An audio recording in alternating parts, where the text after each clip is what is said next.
ИТО аны деген могу эмеден каналдан да туура көргөзүп келет, ал маалыматты тактап ал бала деген зордуктаган эмес, аны уурдаган дагы эмес. Экөө жакшынакай эле сүйлөшүп, жакшынакай эле ошо чогуу гаражга барып ичип, ошол жерден отуруп жатышып, анан эртең менен урушка кетип барып заявление жазып салган. Анан уурдап салып, уурдап барып зордуктаптыр, тигүү деген бул калп ал.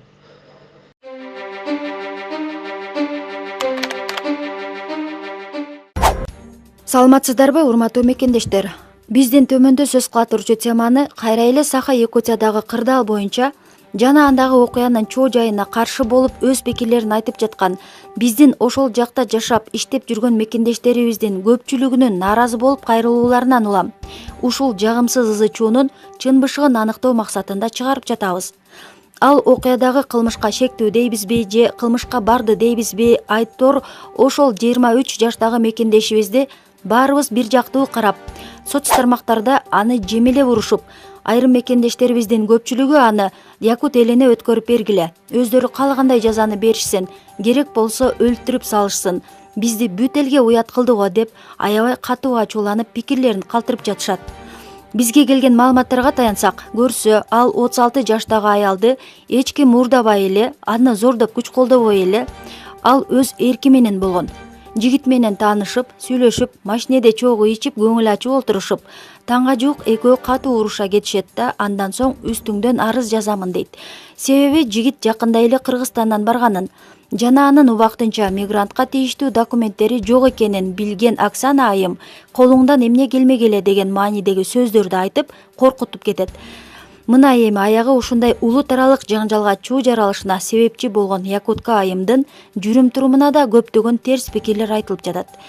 А биз анын кандай аял экени жөнүндө анык маалыматыбыз жок болгондуктан бир нерсе деп айтуудан алыспыз. Урматтуу мекендештер, эгерде сиздерде дагы ушул окуя боюнча толук маалыматыңыздар болсо, биздин экрандагы WhatsApp номерибизге жөнөтүңүздөр. Ким билет, балким көпчүлүк эл айтып жаткандай чын эле даярдалган иш болушу мүмкүнбү? Сиздерде өз ой пикирлериңиздерди кошумчалап, мекендештерибизге мүмкүн болушунча таратып койсоңуздар.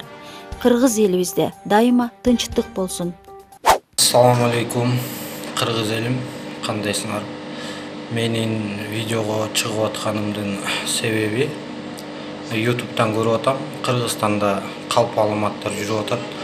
3 кыргыз бала бир якутка кызды салып барып зордуктап,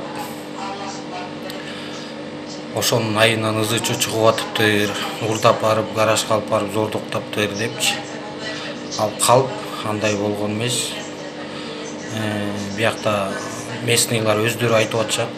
Ал кыз алар менен мурунтан эле сүйлөшүп жүргөн, жакшынакай эле отуруп ичишип, анан гараждан ошо бир бала чогуу жаткан экен.